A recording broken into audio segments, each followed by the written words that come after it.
have their own way of making tamales, have their own ingredients and the amounts of ingredients, and who they let help. So that we can just have all the food here. Just for right now. We were going to put tamales on that. My brother and Pat, my sister-in-law, are sponsoring a contest. Of course, they're in the contest too. And we're going to have the people who are not family members sample each of ours, and whoever they like the best will win $50. The host of the party will be supplying the $50 for the party. Who is also a major competitor. Exactly. So guess who'll be winning? We got our meat done. We've already soaked our hojas, which are the, what do you call those? Corn husks. It's a corn husk.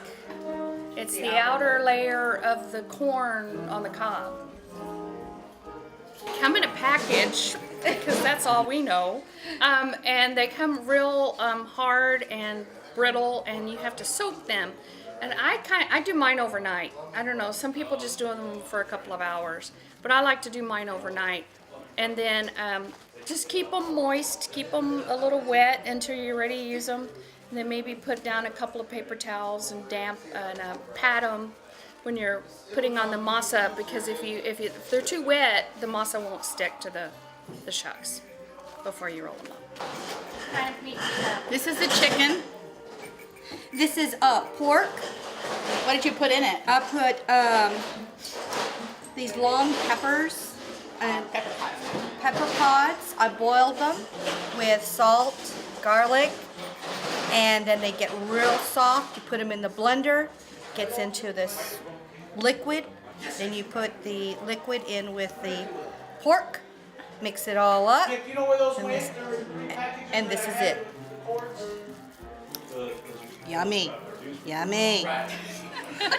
This is pork also, and we kind of just boiled a whole bunch of different seasonings in with the meat, and then we added some more whenever we ground it up in the food processor. But I buy packages of already put together spices that says tamale mix meat, And I could and masa seasoning. That's what I get. That's what I do. Because you couldn't find it, she made it from scratch. I made it from scratch. I had Good for you. cameo and garlic, and I boiled it all together. This is masa, made out of corn and out of some other things that's ground real fine. And you buy it like this basically at the store, or you can buy it one of two ways. I got it already done, but I doctored it up with chili powder, garlic, comino, paprika, salt, pepper, and some juice from the chicken broth, from chicken that I made. And so it smells, you can smell it. It smells good. She makes hers homemade. I didn't know you could buy it prepared, so I do it what I call the old-fashioned way. I add my lard and my liquid, usually from the meat that I make, whether it's beef or pork, and mix it with the ingredients, and then I salt and pepper and spice to taste. I don't do traditional like they do with the tamale seasonings. I just kind of throw my own in. And so far, she's gonna win her $50. that way I don't have to pull it out of my pocket. She's cheating. She's cheating. This is a lot more than we normally do, but we like to get together as a family and cook and spend the holidays together, enjoying each other. So where'd you learn how to do this though? Trial and error. Trial and error. Well, we saw. Yeah. I saw my grandma do this when we were little. I never saw that. It was pretty cool to watch her do it, and she did it so smoothly. And she used to play with her false teeth.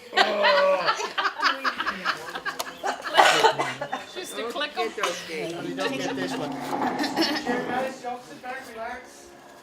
Have some wine. Enjoy the show. What are you eating? Oh, I know. That's Bernie was real proud of that. But it's I'm having to. It's like Play-Doh. I wonder if, can you massage the masa? No. I don't think so. Well, Laura, put a paper towel, a couple of paper towels down. Rob, pass me Here's one of my better ones right here. How's this? I see. That's good. That's You're doing good. a lot of correcting. They're ready for the for steaming. So we try to get them standing up so the steam can rise from the bottom. So we try to put 6 or so together. We tie them together.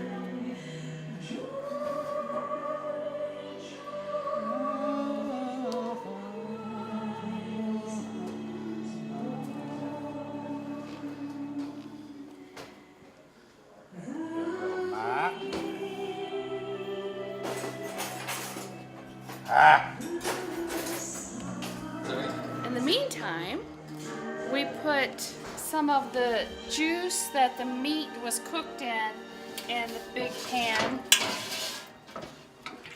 to start steaming. But we put a little bit of juice and then regular water. And then we'll put the tamales in and steam. Is that enough? That's fine. Now you can put them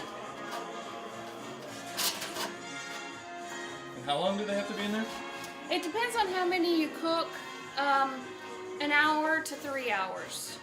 Sometimes we put almost a double stack in this huge pan, and it takes quite a while.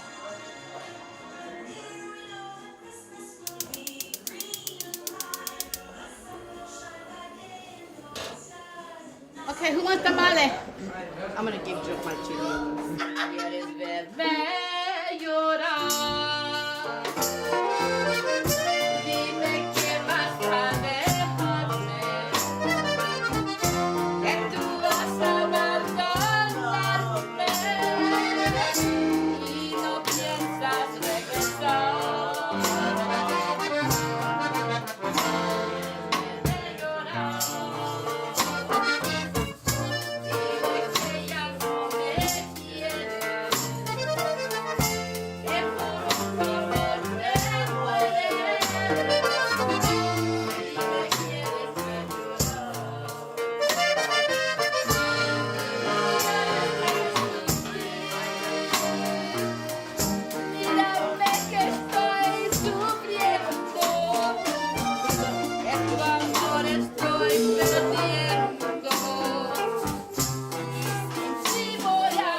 Right word.